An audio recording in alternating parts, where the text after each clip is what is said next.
Hi everyone. मेरा नाम मनीष यादव है और मैं इलेक्ट्रिकल इंजीनियर हूँ। मैंने एनआईटी कुरुक्षेत्र से 2013 में बीटेक पास आउट की थी और फिर मैंने गेट के थ्रू दिल्ली मेट्रो में 3 साल जॉब की, फिर जॉब चेंज कर ली। मेरी हॉबी है कि थोड़ा बहुत जो भी मुझे आता है मैं दूसरों के साथ शेयर करूँ, और इस प्रोसेस में मेरा भी फायदा होता है कि मुझे जो कॉन्सेप्ट्स हैं और अच्छे से समझ में आ जाते हैं और अच्छे से स्ट्रॉन्ग हो जाते हैं और याद रहते हैं। मेरे लेक्चर्स बनाने का जो मेन मोटिव है वो ये है कि सबके समझ में आ जाए, लैंग्वेज इजी रहे, क्योंकि इंडियन ऑथर्स की बुक में मिस्टेक्स ज़्यादा मिलती हैं, फॉरेन ऑथर्स की लैंग्वेज हार्ड हो जाती है, तो बच्चों को समझने में कई बार दिक्कत आती है। इसलिए मैं अपने लेक्चर्स हिंदी में बनाने की कोशिश कर रहा हूँ। अगर आप कमेंट्स में लिखेंगे कि इंग्लिश में बनाने हैं तो मैं इंग्लिश में भी बनाने की कोशिश करूँगा। आज मैं अपने जो लेक्चर्स की शुरुआत है वो पावर सिस्टम सब्जेक्ट से करना चाहूँगा। ऑफ कोर्स ये सब्जेक्ट बाद में आता है, बाद के सेमेस्टर्स में आता है। पहले नेटवर्क थ्योरी और इलेक्ट्रोमैग्नेटिक फील्ड थ्योरी ये सब आते हैं, पर मुझे लगा कि पावर सिस्टम्स काफ़ी वास्ट सब्जेक्ट है, इसको पहले कवर कर लेना सही रहेगा। तो मैं अज्यूम करके कभी कभी चलूंगा कि आप लोगों ने नेटवर्क थ्योरी पढ़ ली है, पर फिर भी मेरी कोशिश यही रहेगी कि मैं बिल्कुल फंडामेंटल से शुरू करूं ताकि आप लोगों को कोई भी दिक्कत ना आए मेरे लेक्चर्स को समझने में। मैं जो बुक्स फॉलो करूंगा पावर सिस्टम्स के लिए वो अभी मैं दिखा देता हूँ। एक तो बुक मैं ये फॉलो करूंगा, power system analysis and design by J Duncan Glover. इस बुक में आपको प्रैक्टिकल एग्जाम्पल्स और क्वेश्चंस ज़्यादा मिलेंगे। साथ में इस बुक के साथ इसकी वेबसाइट पे आपको, ऑफ कोर्स ये आप जो वेबसाइट पे जो material of free of cost भी एक्सेस कर सकते हैं। सिमुलेशन सॉफ्टवेयर मिलेगा जो बहुत ही अच्छा है। आप कुछ को कोई भी प्रॉब्लम आए उसको सिमुलेट करके देख सकते हैं, और आपने कुछ भी कॉन्सेप्ट पढ़ा है उसको सिमुलेट करके देख सकते हैं, तो आपका जो कॉन्सेप्ट है वो एकदम स्ट्रॉन्ग हो जाएगा और उसको एक टाइप से परमानेंटली आपके दिमाग में सेट हो जाएगा। दूसरी जो बुक है, एक्चुअली जो मेन बुक है वो ये बुक है, छोटी सी पतली सी बुक है, और इसको कोशिश करें आपको टाइम मिले तो पूरी पढ़ डालें, बेशक ये इसमें कोई टॉपिक सिलेबस में है या नहीं है, क्योंकि यही जो बुक है बहुत पुराने बुक है। इसका जो राइटर है वो W.D. स्टीवेंसन है। टाइटल है elements of power system analysis. आजकल तो ये ऑनलाइन इजीली मिलने लगी है, बीच में ये बंद हो गई थी, इसका पब्लिशर बंद हो गया क्योंकि बुक्स पुरानी है और ऑथर अभी इस दुनिया में नहीं है। ये बुक अगर मेरी माने तो आपको A to Z आ जानी चाहिए, और मेरा जो लेक्चर्स का फ्लो होगा वो मोस्टली इसी बुक के चैप्टर्स के अकॉर्डिंग रहेगा। बीच बीच में मैं ये वाली बुक भी फॉलो करूंगा। ये बुक है पावर सिस्टम इंजीनियरिंग, ये है नागराथ पठारे की, क्योंकि इसमें कई टॉपिक्स हैं जो बाकी इन बुक्स में कवर्ड नहीं है। उन टॉपिक्स के लिए इसको फॉलो करूंगा, और इसमें न्यूमेरिकल्स भी कई अच्छे हैं, तो उसको भी हम देखेंगे। मेरे लेक्चर्स की जो लेंथ है वो 15 मिनट के आसपास रहने वाली है, ताकि बोर ना हो कोई भी। और मैं कोशिश करूंगा कि न्यूमेरिकल एग्जांपल्स भी बाद में या साथ में ही सोल्व कराऊं, ताकि कॉन्सेप्ट बिल्डिंग हो जाए। जब कॉन्सेप्ट बिल्डिंग हो जाएगी तो हम थोड़ा कॉम्पिटिटिव एग्जाम्स के भी क्वेश्चन देखेंगे, और कॉन्फिडेंस और बिल्ड हो जाए, लोगों में कॉन्फिडेंस आ जाए कि हाँ we can appear in various competitive examinations. यही तो मोटो था मेरा कि बच्चे अच्छे से पढ़े और समझ सके और अच्छे इलेक्ट्रिकल इंजीनियर बने, और उनको कॉन्फिडेंस हो कि they can take on any problem head on if they know the basic concepts of electrical engineering. आज का हमारा टॉपिक है साइनसॉइडल फंक्शंस, क्योंकि हमारे घरों में जो इलेक्ट्रिकल सप्लाई आती है उसको हम मैथमेटिकली अगर दिखाना चाहें तो साइनसॉइडल फंक्शंस की फॉर्म में दिखा सकते हैं। साइनसॉइडल फंक्शन मतलब वो फंक्शन जिसकी वेव फॉर्म या तो साइन वेव जैसी हो या कोसाइन वेव जैसी हो, मतलब जिसको हम लिख सके Vm sin ओमेगा टी, जहां ओमेगा रेडियल फ्रीक्वेंसी है, और फ्रीक्वेंसी का मतलब होता है कि वो एक सेकंड में कितनी साइकिल, कितनी बार अपने आप की सेम फॉर्म को रिपीट कर रहा है। तो मान लीजिए एक सेकंड में ये एक बार रिपीट कर तो फ्रीक्वेंसी 1 हो जाएगी और इसकी रेडियल फ्रीक्वेंसी हो जाएगी 2 pi. Similarly cos omega T जब वो लिखा जाता है जब आपकी value time t is equal to 0 पे मैक्सिमम से शुरू हो रही हो, तो हम उसको लिखेंगे Vm cos ओमेगा टी। जैसे कि आप साइन वेव में देख सकते हो t इक्वल टू 0 पे 0 शुरू हो रही है, इसलिए हम इसको Vm sin ओमेगा टी लिख रहे हैं। साइन फंक्शन हमेशा ऐसे ही लिखा जाता है, cos फंक्शन ऐसे लिखा जाता है। अब आप जैसा कि देख सकते हैं इसमें at t is equal to theta by omega, इसकी वैल्यू कुछ V1 है, मतलब Vm से कुछ कम है।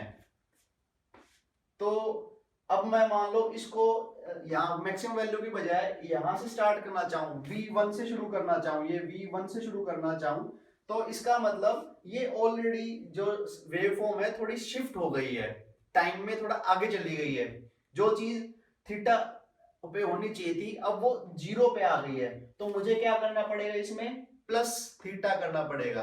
अगर ये चीज टाइम में पीछे चली जाती तो मुझे क्या करना पड़ता, माइनस में थीटा करना पड़ता। तो इसलिए इसको हम फेज डिस्प्लेसमेंट बोलते हैं। अगर प्लस है मतलब कि वो लीड कर रहा है, आगे जा रहा है, और माइनस है तो मतलब वो लैग कर रहा है, मतलब पीछे है, टाइम में उससे थोड़ा पीछे है। अब हम पढ़ेंगे sinusoidal forcing functions. Forcing function का मतलब सोर्स, या तो करंट सोर्स या फिर वोल्टेज सोर्स।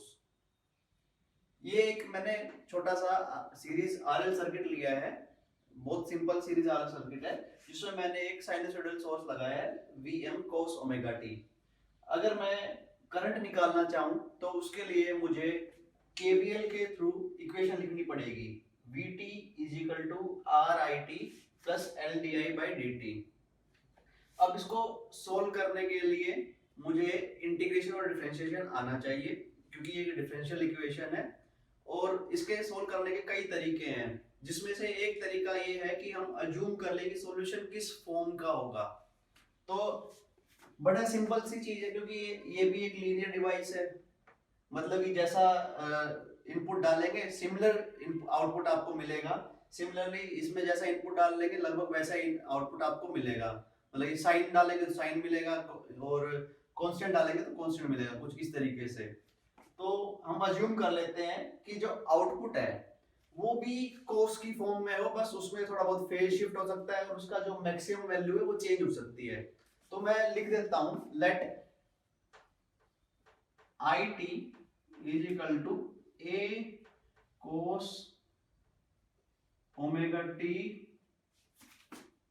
माइनस थीटा, ठीक है। और इसका मतलब di/dt क्या हो जाएगा,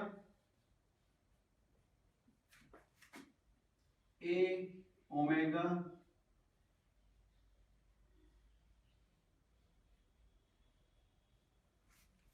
minus A omega sine omega T minus theta. अब मैं ये वैल्यूज, दोनों वैल्यूज इसमें पुट करूंगा, तो मैं इसमें अभी वैल्यू पुट करता हूं, minus A omega sine omega T minus theta plus R/L A cos omega T minus theta is equal to Vm/L cos omega T.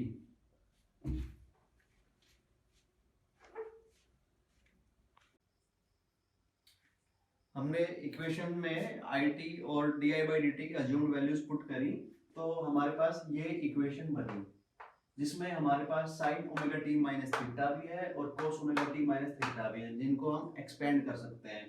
तो मैंने यहाँ इसको sign omega T minus theta को एक्सपेंड किया है sign omega T cos theta minus cos omega T sine theta में। Similarly मैंने कोस omega T minus theta को एक्सपेंड किया है कोस omega T cos theta plus sign omega T sine theta. अब मैं साइन ओमेगा टी और कोस ओमेगा टी के जितने भी कोफिशिएंट्स हैं उनको कलेक्ट करके अलग अलग जगह लिख लूंगा। तो हमारे पास आप ये देखिए साइन ओमेगा टी के कोफिशिएंट में a है जो एक कांस्टेंट वैल्यू है, ओमेगा है वो भी एक कांस्टेंट वैल्यू है, और थीटा हमने अज्यूम कर रखे कि कोई कांस्टेंट फेज डिफरेंस है। तो देखा जाए तो ये पूरा एक कांस्टेंट है जिसको मैं लिख सकता हूं p। इसी तरह cos ओमेगा टी के आप देखिए सारे जो कोफिशिएंट है कांस्टेंट है, तो इसको मैं लिख सकता हूं लेट अस से q। तो ये जो इक्वेशन बन गई हमारी कैसी बन गई, p sin omega t plus q cos omega t is equal to 0, जिसका सॉल्यूशन है t is equal to -1 by omega tan inverse q by p। पर आप इससे देखिए कि टी एक कांस्टेंट आ जाएगा, क्योंकि ये भी कांस्टेंट, ये भी कांस्टेंट, ये भी कांस्टेंट, तो टी की वैल्यू जो आएगी वो एक कांस्टेंट आ जाएगी। बट हमें ये इक्वेशन क्या है, फॉर एवरी टी, हर जो टी जो भी वैल्यू हो सकती है उस पर वैलिड होनी चाहिए। अब उसके लिए एक ही सॉल्यूशन हो सकता है कि ये p भी जीरो हो और q भी जीरो, मतलब कि जो कांस्टेंट कोफिशिएंट्स है जीरो के इक्वल हो। तो मैं इनको अब जीरो के इक्वल पुट करूंगा, तो मैंने यहाँ p को इक्वल टू जीरो पुट किया, तो मेरे पास tan थीटा की वैल्यू आ गई ओमेगा l बाई आर। तो tan थीटा क्या होता है, परपेंडिकुलर अपॉन बेस। मैंने ये ट्रायंगल बनाई और इससे मैं अब sin थीटा और cos थीटा की वैल्यू डिराइव कर सकता हूँ। sin थीटा होता है परपेंडिकुलर अपॉन हाइपोटेन्यूज, तो इसकी वैल्यू ये आ गई, cos थीटा की वैल्यू ये आ गई। सिमिलरली जब मैंने q को पुट किया जीरो के इक्वल, तो हमारे पास ये वैल्यूज आई। आप देख सकते हैं कि sin थीटा और cos थीटा में इन्वॉल्व है, तो मैंने ये वैल्यू पुट कर दी sin की भी और cos की भी। हमारे पास जिसकी वजह से सोल्व करने पे a की वैल्यू ये आ गई, vm by R square plus omega square L square का अंडर रूट। हम देख सकते हैं कि it की value a cos omega t minus theta है, जिसमें ये इक्वेशन सोल्व हो जाती इस सॉल्यूशन से। जैसा कि आप देख सकते हैं हमने it की वैल्यू निकाल ली है, जो हमने अज्यूम की थी it equal to a cos omega t minus theta. a की वैल्यू भी निकाल ली है और थीटा की वैल्यू भी निकाल ली है हमने, तो it की वैल्यू ये आ गई। इससे हम दो तीन चीजें ऑब्जर्व कर सकते हैं। जैसा कि मैंने पहले बताया था कि ये this is an linear circuit, क्योंकि डिवाइसेस सारी लीनियर हैं, तो जो रिस्पांस करंट है वो सोर्स के प्रोपोर्शनली होगा, बस थोड़ा बहुत फेज शिफ्ट हो सकती है। तो आप ये देखिए इसका एम्पलीट्यूड इसके प्रोपोर्शनल है। सिमिलरली सिर्फ इतने फेज डिफरेंस का अंतर है, क्योंकि ये माइनस साइन है, मतलब ये लैग कर रहा है, मतलब रिस्पांस सोर्स से लैग कर रहा है इतने एंगल से। और इसमें आप दो तीन चीजें और देख सकते हैं। अगर मान लीजिए ओमेगा जीरो है, मतलब फ्रीक्वेंसी जीरो है, मतलब वो डीसी करंट है, कांस्टेंट है, तो आप देखिए सोर्स की वैल्यू क्या रह जाएगी, सिर्फ Vm, मतलब कांस्टेंट सोर्स है, और थीटा की वैल्यू हो जाएगी जीरो, जिसकी वजह से IT की वैल्यू क्या सिर्फ क्या बचेगी, Vm बाई आर, जो कि डीसी सोर्स है। और आप ये देखेंगे कि डीसी में इंडक्टर शॉर्ट की तरह एक्ट करता है और करंट सीधा V बाई आर हो जाएगा, जो कि यहाँ दिख रहा है हमें। इससे एक चीज और देखने को मिल रही है कि इंडक्टिव सर्किट है, तो इंडक्टर में जो करंट होता है उसके वोल्टेज से लैग करता है कुछ एंगल। तो इसको याद करने का बड़ा सिंपल तरीका है, L द आइसमैन, मतलब E से EMF, L से इंडक्टर, I से करंट। E पहले लिखा जा रहा है, टाइम में पहले आ गया, मतलब इट इज लीडिंग, और ये I मतलब करंट, ये बाद में आ रहा टाइम में, मतलब ये लैग कर रहा है। तो इसका मतलब in inductor current lags the EMF। Similarly अगर हम इसको कैपेसिटर लेते हैं और सोल्व करते हैं शुरू से इक्वेशंस, तो हमारे पास दिखता कि करंट लीड कर रहा है। तो इसको याद करने का तरीका है current in a capacitor leads the EMF। जैसे कि आपने देखा कि हमारी जब इक्वेशन जो बनी थी वो डिफरेंशियल इक्वेशन थी, ये तो हमने अज्यूम कर लिया था कि करंट की वेवफॉर्म किस तरीके की होगी, क्योंकि हमें आइडिया था कि क्योंकि सोर्स साइनसोइडल है तो आउटपुट भी साइनसोइडल होने चाहिए, क्योंकि सिस्टम लीनियर है हमारा। तो अगर हमें ये सब नहीं पता हो और डिफरेंशियल इक्वेशन सोल्व करनी हो तो बड़ी समस्या आ सकती है इंटीग्रेशन और डिफरेंशियल सोल्व करने में।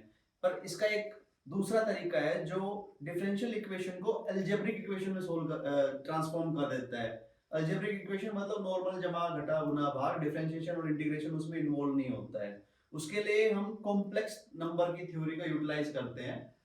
हमने कॉम्प्लेक्स नंबर थ्योरी में पढ़ा है कि कोई भी कॉम्प्लेक्स नंबर, उसको हम पोलर फॉर्म में ऐसे लिख सकते हैं जेड एंगल थीटा, उसको एक्सपोनेंशियल फॉर्म में ऐसे लिख सकते हैं जेड ई की पावर थीटा जे थीटा, और उसकी रेक्टेंगुलर फॉर्म होती है Z cos theta plus Z sine theta, जिसमें ये जो पार्ट होता है वो रियल पार्ट कहलाता है उसका, और ये वाला पार्ट जो होता है वो इमेजिनरी पार्ट कहलाता है उसका। इसका मतलब अगर मैं Vm cos ओमेगा t को कॉम्प्लेक्स फॉर्म में दिखाना चाहूं तो कैसे दिखा सकता हूं, मैं उसको लिख सकता हूं Vm e की पावर j ओमेगा t, पर ये दो पार्ट में होगा, एक रियल पार्ट एक इमेजिनरी पार्ट। इमेजिनरी पार्ट में साइन ओमेगा t की टर्म आएगी, उसको हमें डिस्कार्ड कर देना है, क्योंकि हमारा तो जो सोर्स है वो रियल सोर्स है, तो हम लेंगे कि real part of V M E की power J omega T, and ये रिस्पॉन्स क्या प्रोवाइड करेगा, ई की power A E J omega T minus theta. अब हम उसको पुट करके देख सकते हैं, अब जो हमने डिफरेंशियल इक्वेशन बनाई थी उसमें पुट करते हैं हम कि भाई ये रिस्पॉन्स देगा ये। जैसे ही मैं वैल्यू पुट करूंगा L D I by T R I is equal to V T में, और क्योंकि बार बार रियल टर्म लिखना बड़ी डिफिकल्ट है तो हम उसको थोड़ा ड्रॉप कर देते हैं, थोड़ी देर के लिए मान लेते हैं कि हम रियल हमें दिमाग में है, इस पेपर पे नहीं लिख रहे हैं। तो मैंने जैसे ये सोल्व किया L D I by D T और इसमें वैल्यू पुट करी तो ये इक्वेशन बनी। आप देख सकते हैं e की पावर j ओमेगा t सभी इक्वेशन सभी टर्म्स में इक्वेशन के, इसको मैं थ्रू आउट डिवाइड कर दूंगा। मुझे डिफरेंशिएशन एक बार हल्का सोल्व करने की जरूरत पड़ी, अब मैं नॉर्मल डिवाइड कर दूंगा थ्रू आउट, दोनों लेफ्ट साइड में और राइट साइड में। तो मुझे ये इक्वेशन मिली जिसको मैं आगे सोल्व करूंगा तो ये बना। अब आप देख सकते हैं कि इसमें एक कांस्टेंट टर्म है, एक कॉम्प्लेक्स टर्म है। सिमिलरली इसमें ये एक कांस्टेंट टर्म है, ये उसकी कॉम्प्लेक्स टर्म है। उसका अब अगर कंपेयर करें तो ए की वैल्यू जो कांस्टेंट टर्म है उससे आएगी, थीटा की वैल्यू इससे आएगी। मैंने कंपेयर किया तो ए की वैल्यू ये आ गई, थीटा की वैल्यू ये आ गई। तो इसका मतलब आईटी जो हम लेके चले थे रियल पार्ट ऑफ ए ई जी की power omega T minus theta, उसकी वैल्यू डायरेक्टली यहां से सोल्व करने से आ गई। मुझे कहीं भी इंटीग्रेशन सोल्व करने की जरूरत नहीं पड़ी, सिंपली एक अलजेब्रिक इक्वेशन बन गई डिफरेंशियल इक्वेशन की बजाय। ये ब्यूटी है कॉम्प्लेक्स थ्योरी यूज करने की डिफरेंशियल इक्वेशंस में। इसीलिए हम फेजर्स यूज करते हैं इलेक्ट्रिकल इंजीनियरिंग में, साइनसॉइडल जहां भी फोर्सिंग फंक्शन होते हैं, क्योंकि हमारी जो भी इक्वेशंस इन्वॉल्व होंगी वो डिफरेंशियल इक्वेशन ना होने की बजाय वो अलजेब्रिक इक्वेशन में कन्वर्ट हो जाती हैं और हमारा काम बड़ा ही इजी हो जाता है।